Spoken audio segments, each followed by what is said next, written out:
Welcome to Timeless Learning, the channel where we teach in-demand tech skills that never go out of style.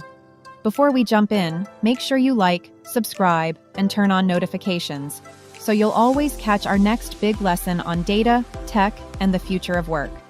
By the way, guys, all the class files and materials are in the description below.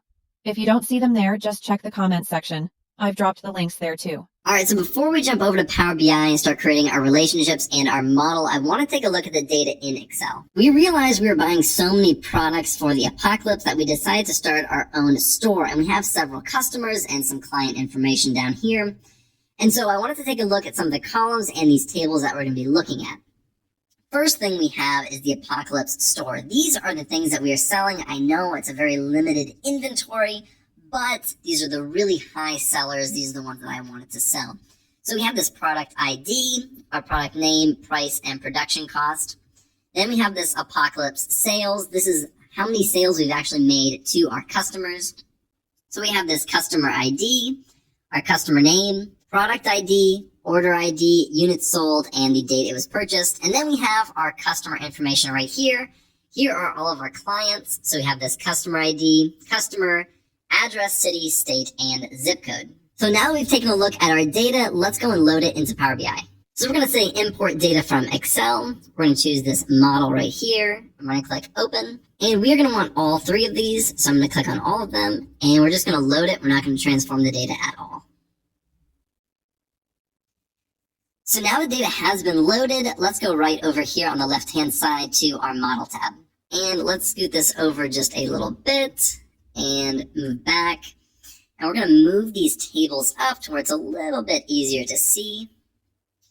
So right off the bat, you can already see that there are these lines between these tables. So there are already relationships that Power BI has automatically detected and created. From my experience, Power BI actually does a really good job at creating these relationships automatically, but we're going to go in and take a look at these and kind of see what everything means. And then we're going to go back and create these relationships from scratch just to make sure that we know how to do every single part. So to get us started, let's double click on this line connecting the customer information table to the apocalypse sales table.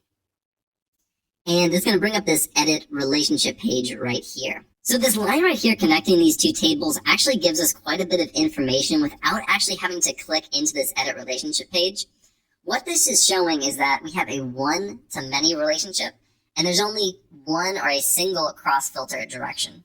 And you can find both of those things right down here, and I'm going to walk through what those mean in just a little bit. On this page, you can also see the columns that Power BI decided to choose in order to tie these two tables together. Now, for our example, they decided to use the customer and customer right here from the customer information table as well as the apocalypse sales. But I don't really want to use those, specifically because on this apocalypse sales table, I might remove this customer information and just keep the customer ID. And they have chosen these customer columns because they have the exact same name and really the same information. But I want to use this customer ID anyways. So what I'm going to do is I'm going to click on that column and click on this column. And then I'm going to click OK. And if we go back into it by double clicking again, we're going to see that it now saved that. And if we did what we just did before, which is kind of hover over it, it's going to show us what those two tables are joined on. So opening this back up, let's go down here to this cardinality and cross-filter direction. Cardinality has several different options that you can choose from. You have one-to-many, one-to-one, one-to-many, and many-to-many. Now for this example, we're looking at apocalypse sales, and we're going apocalypse sales down to customer information.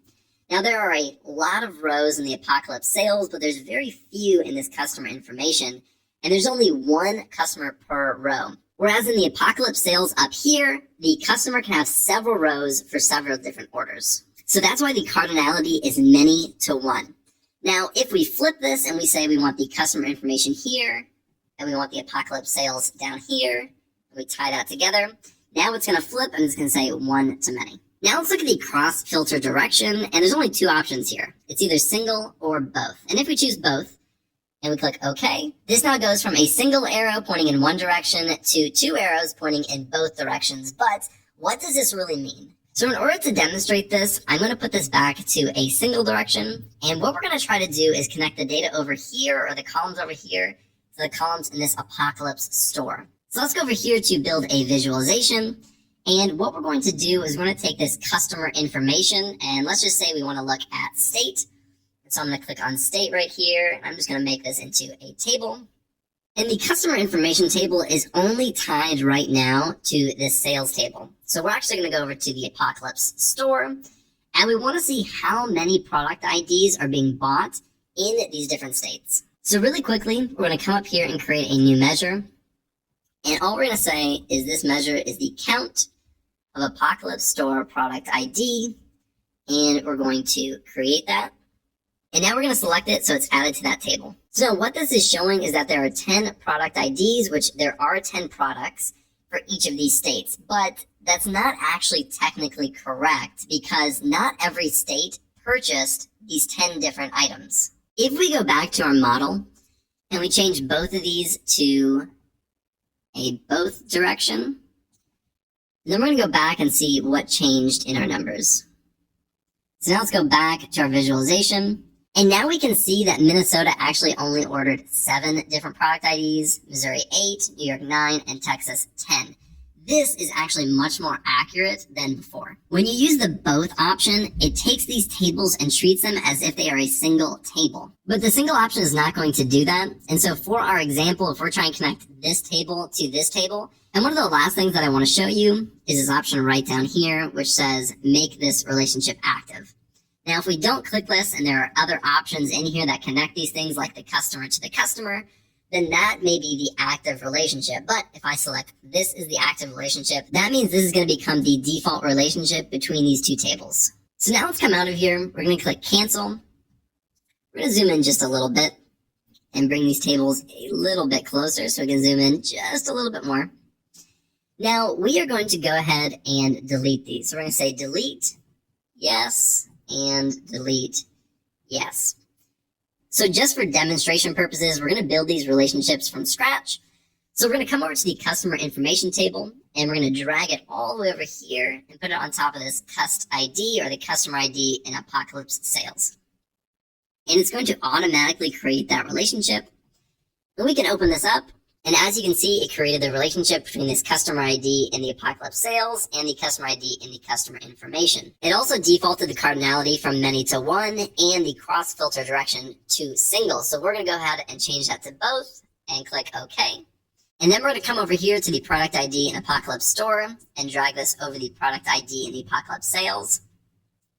And again, if we open it up, it created that relationship for us. It created the cardinality automatically. And we're going to change this cross filter direction to both and click OK.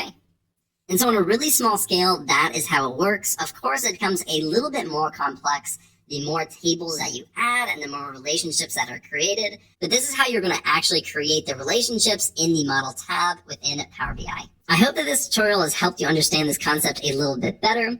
Thank you guys so much for watching. I really appreciate it. If you like this video, be sure to like and subscribe below. I'll see you in the next video. Thanks for watching. If you found this helpful, please like, comment, and share this video with someone who's learning too. Don't forget to subscribe and tap the bell icon so you never miss another skill-packed lesson from Timeless Learning. Remember, the best investment you can make is in your own knowledge. Keep learning because growth is timeless.